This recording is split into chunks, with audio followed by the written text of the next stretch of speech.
ரட்சகருமாகிய இயேசு கிறிஸ்துவின் இனிதான நாமத்தினால ஜீசஸ் கிறிஸ்து மிராக்கிள் மினிஸ்ட்ரி யூடியூப் சேனல் பார்க்குற அனைத்து உள்ளங்களுக்கு நண்பின் வாழ்த்துக்களை தெரிவித்துக் கொள்கிறேன்.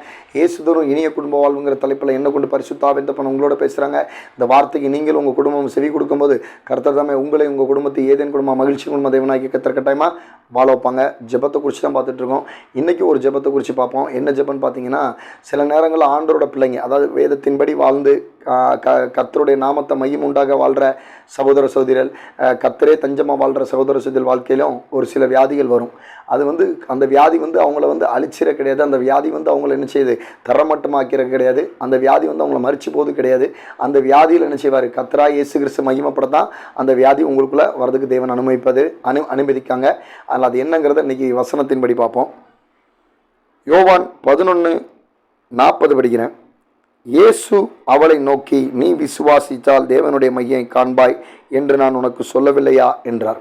அப்போ மார்த்தாள் மரியாதை பார்த்து என்ன செய்தார், ஆண்டவர் சொல்கிறாரு, நீ விசுவாசித்தால் தேவனுடைய மகிமை காண்பாய் அப்படின்னு சொல்கிறார். ஏன்னா அதுக்கு இந்த முன்னாடி உள்ள வசனங்கள்லாம் படிச்சிங்கன்னா, அந்த 11லேருந்து முதல்ல அந்த 40க்கு முன்னக்கூட்டி வரைக்கும் படிச்சிங்கன்னா தெரியும்.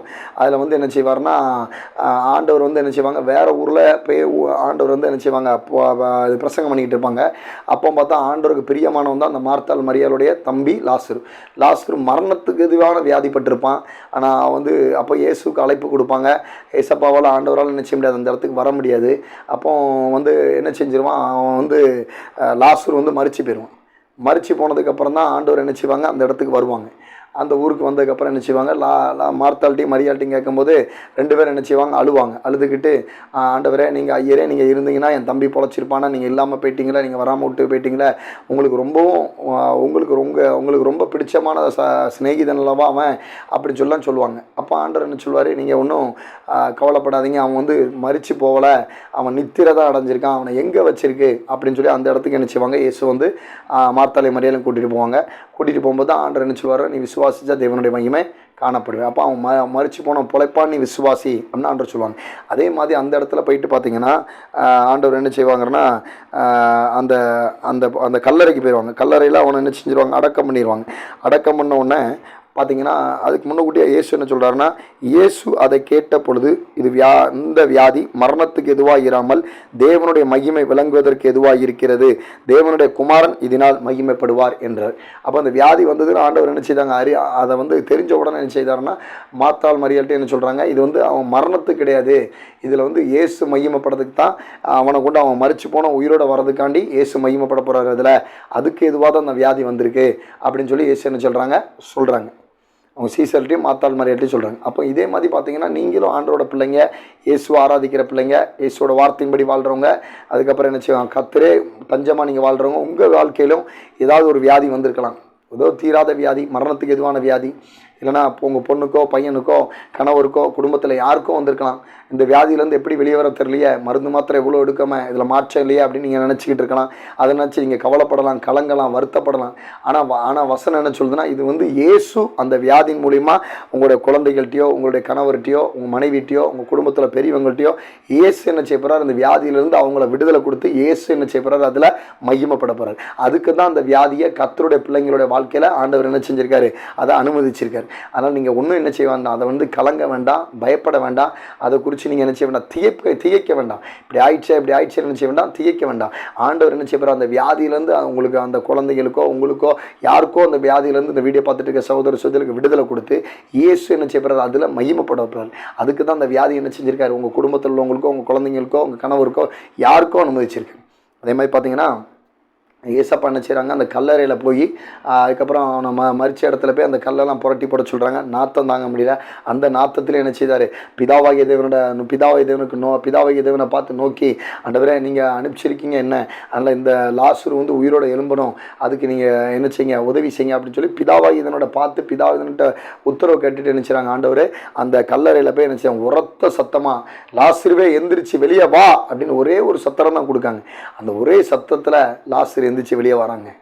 இதே மாதிரி உங்கள் சூழ்நிலையிலும், உங்கள் வாழ்க்கையிலும், உங்கள் குடும்பத்தில் ஏதோ ஒரு பிசாசு போராட்டத்திலையோ, ஏதோ ஒரு நிந்தையிலையோ, ஒரு கவலையிலையோ, ஒரு வியாதியிலையோ, ஒரு பண நெருக்கடியிலையோ, ஒரு தரித்திரத்தில் இருக்கீங்களா, ஒன்றும் கவலைப்படாதீங்க, ஒன்றும் பயப்படாதீங்க, ஒன்றும் என்ன செய்யாதீங்க, கலங்கி போகாதீங்க. ஏன்னா ஆண்டவர் அதில் மகிமைப்பட போகிறார். அதுக்கு தான் ஆண்டோட பிள்ளைங்க வாழ்க்கையில் என்ன செஞ்சுருக்காரு, இந்த வியாதியை, இந்த தரித்திரத்தை, இந்த போராட்டத்தை, இந்த நிந்தையை அனுபவிச்சிருக்காங்க.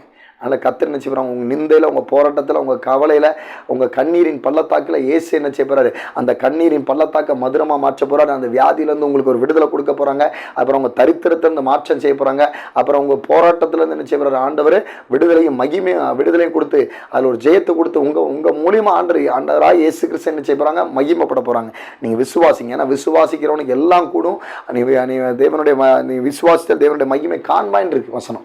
அப்போ நீங்கள் அந்த வியாதியில், அந்த போராட்டத்தில், அந்த நிந்தையில், அந்த ஓத்திரத்தில், அந்த பிசாசுகிரியில், பிசாசோட போராட்டத்தில் நீங்கள் இயேசுங்கிற அந்த ஆண்டவரை மாத்திரம் நீங்கள் நினைச்சிங்க விசுவாசிங்க. நீங்கள் விசுவாசிக்கும் போது அந்த வியாதியில், அந்த போராட்டத்தில், நிந்தையில், அந்த தரித்திரத்தில் இயேசு மகிமைப்பட்டு உங்களுக்கு அதில் ஒரு விடுதலை கொடுத்து உங்களுக்கு அதில் கொண்டு ஜெயம் கொண்டு கர்த்தர் நினைச்சு போகிறார். உங்கள் துக்கத்தை மகிழ்ச்சியாக்க போகிறாருங்க. உங்களோட துக்கத்தை சந்தோஷமாக மாற்ற போகிறார். நீங்கள் பட்ட கவலைகள் கண்ணீரலானது ஆனந்த கழிப்பாகவும் மன மகிழ்ச்சியாகவும் கர்த்தர் என்ன செய்ய போகிறார், மாற்ற போகிறார். கர்த்தராகிய இயேசு கிறிஸ்து கண்டிப்பாக உங்கள் வாழ்க்கையில் நடக்கும் போது அப்போ நீங்கள் நினச்சி விசுவாசிக்கணும். மறிச்சே போகக்கூடிய சூழ்நிலை அவ்வளோதான். வியாதி பெருசாகிட்டு நம்ம மறிச்சு போயிடுவேன், டாக்டர் கை விட்டுட்டாரு, அதனால் நம்ம ஒன்றும் செய்ய முடியாது, ரிப்போர்ட்டெல்லாம் நம்ம உங்களுக்கு சாதகமாக இல்லாமல் அதெல்லாம் நெகட்டிவாக இருக்குது அப்படின்னு சொல்லி வருத்தப்படுறீங்களா, கவலைப்படுறீங்களா, புலம்புறீங்களா, கவலைப்படாதீங்க. இயேசு கண்டிப்பாக இன்னைக்கும் ஜீவிச்சுக்கிட்டு இருக்காருங்க. இயேசு உங்கள் ஹாஸ்பிட்டலில், நீங்கள் இருக்க ஹாஸ்பிட்டலில் சரி, இயேசு உங்களுக்கு மத்தியில் என்ன செஞ்சுட்டு இருக்காங்க, உங்களோட இருக்காங்க. அதெல்லாம் ஆண்டவர் பார்த்துக்கிட்டு தான் இருக்காங்க. உங்களுடைய அந்த ரிப்போர்ட்டு, உங்களுடைய அந்த பாடு ஓத்திரம், அந்த எல்லா டாக்டர் சொல்கிற எல்லாத்தையும் கேட்டுகிட்டு தான் இருக்காங்க. ஆனால் இயேசு என்ன செய்யப்படுறாரு, அதில் உங்களை அந்த வியாதியிலேருந்து விடுதலை கொடுத்து உங்கள் குழந்தைங்களுக்கோ, உங்கள் கணவருக்கோ, உங்கள் குடும்பத்தில் யாருக்கோ அந்த வியாதியிலேருந்து என்ன செய்யப்படுறாரு, இயேசு விடுதலை கொடுத்து அதில் உங்கள் அந்த குழந்தைங்க மூலியமாவோ, அந்த கணவர் மூலியமாக அந்த வியாதியிலேருந்து இயேசு என்ன செய்யப்படுறாரு, மகிமைப்பட போகிறாருங்க. அந்த மகிமைக்கு எதுவாக அந்த வியாதியை கர்த்தர் என்ன செஞ்சிருக்காரு, உங்கள் குடும்பத்தில் அனுபவிச்சிருக்காங்க. அதனால் இயேசு என்ன செய்யப்படுறாங்க, அந்த விடுதலை கொடுத்து அந்த வியாதியிலேருந்து எவ்வளோ பெரிய மரணத்துக்கு எதுவான வியாதியாக இருந்தாலும் சரி, அந்த மரணத்துக்கான வியாதியை இயேசு கிறிஸ்து நாமத்தில் அந்த கட்டுகளை அறுத்து கர்த்தராகிய இயேசு கிறிஸ்து என்ன செய்ய போகிறாரு, அந்த வியாதியில் என்ன செய்ய போகிறாங்க, இயேசு மகிமைப்பட போகிறாங்க. இது கண்டிப்பாக உங்கள் வாழ்க்கையில் நடக்க போது நீங்களே பெரிய சாட்சியாக இருக்க போகிறீங்க. இந்த வீடியோ பார்த்துட்டு இருக்க சகோதர சகோதரி, யாரோ ஒருத்தங்க வியாதியில் உங்கள் குடும்பத்தில் நீங்கள் அவசப்படலாம். ஆனால் இயேசு அதில் மகிமைப்பட போகிறாரு. அது மூலிமா உங்களுக்கு என்ன செய்ய போகிறாரு, ஒரு சந்தோஷத்தை கொடுக்க போகிறாரு.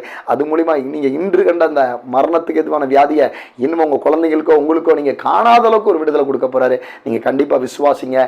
கல்வாரி சீரில் இயேசு விசுவாசிங்க. இயேசு இந்த சூழ்நிலையில் என் கூட இருக்காரு அப்படிங்கிறத மாத்திரம் விசுவாசிங்க. கட்டாயம் நினைச்சவர் அந்த மரிச்சு போன அந்த லாசரு உயிரோட எழுப்பின தெய்வம் இன்னைக்கும் ஜீவிச்சுக்கிட்டு இருக்காரு, இன்னும் உயிரோட இருக்காருங்க.